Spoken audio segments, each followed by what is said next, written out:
Mickey Crazy here, and it is fall time. Yay! The winter breeze is coming in, the leaves are changing, and can't really hang outside anymore, so what am I doing?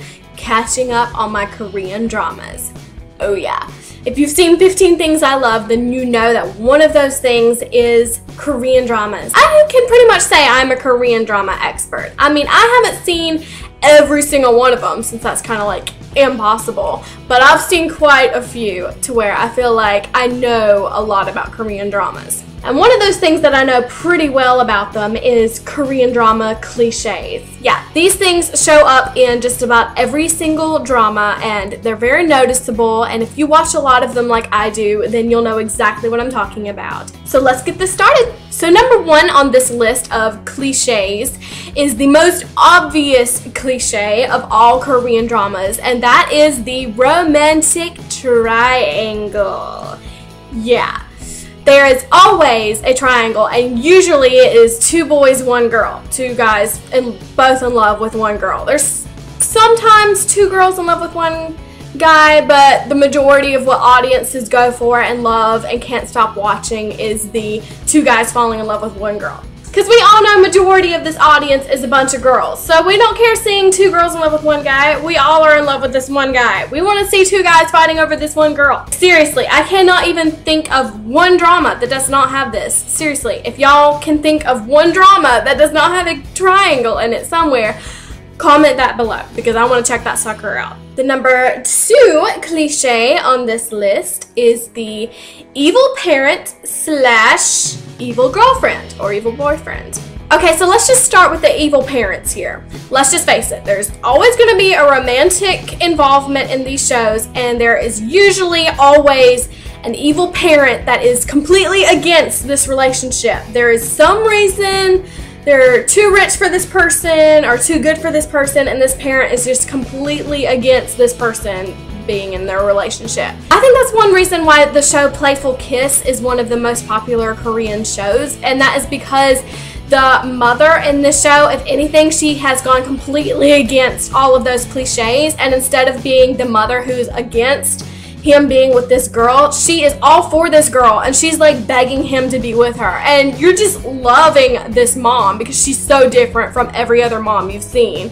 You're just expecting her to say she's not good enough for you, you need to get away from her, but she just loves Hani, and it makes us love Hani. I mean, for them to get away from that makes it stand out, and it just makes you realize how a lot of these other shows really have that cliche. And now onto the evil girlfriend slash boyfriend. Okay, usually these Korean dramas start off with either a guy just ending his relationship with his ex-girlfriend, and the lead girl in this show brings him out of this depression and makes him see he can fall in love again, and it's really sweet and tender. But there's always an ex-girlfriend or something that comes back and wants him back. For whatever reason she dumped him or let him go, she always wants him back.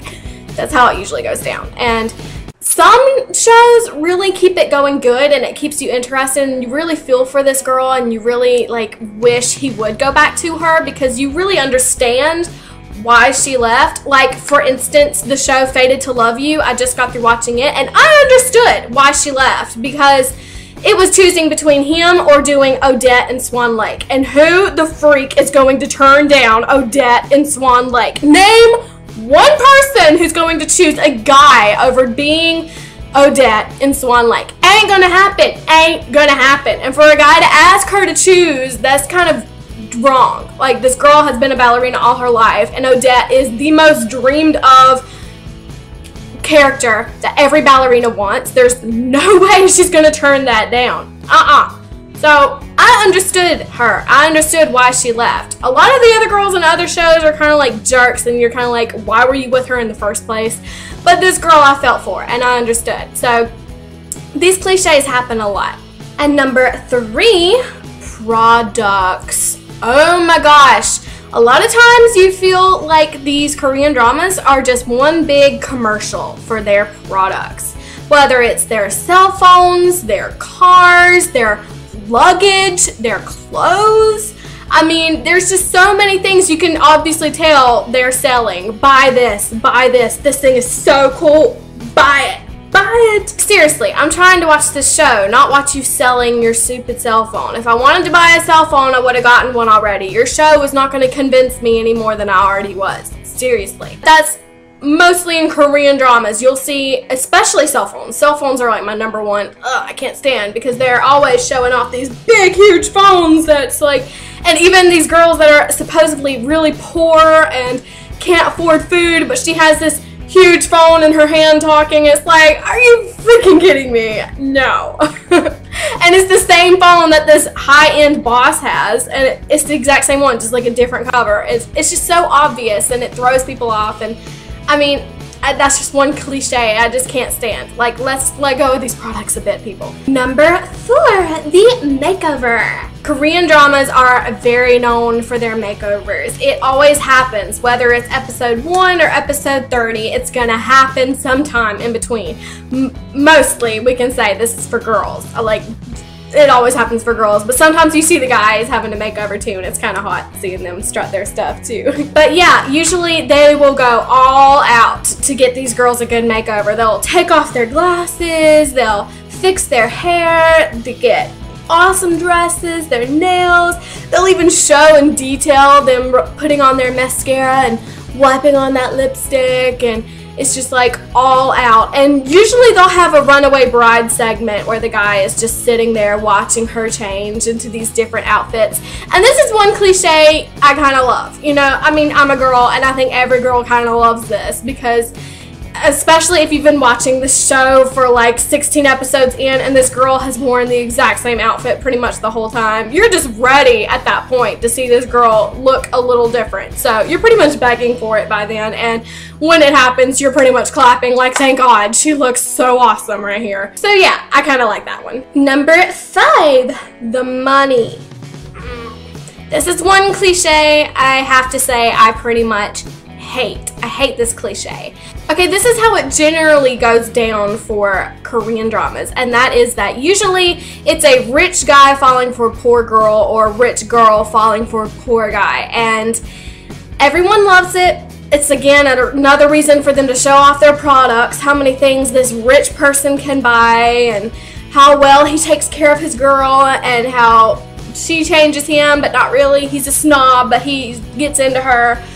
And that's usually how it goes down, and I really hate this cliche. I really wish they would go different. The first show I ever watched was Boys Over Flowers, and it really was awesome seeing how, you know, this guy was a jerk, and this girl was the poor girl in the school, and he fell for the poor girl in the school, and it was really like a Cinderella story, just watching her get all these makeovers, and her change him, and you know, both of them change, and you know, they fell in love, and that was awesome. And then I watched another Korean drama, and another Korean drama, and another Korean drama, and it was like, this keeps happening, and I get it. I get that's a cool story. It's like Cinderella.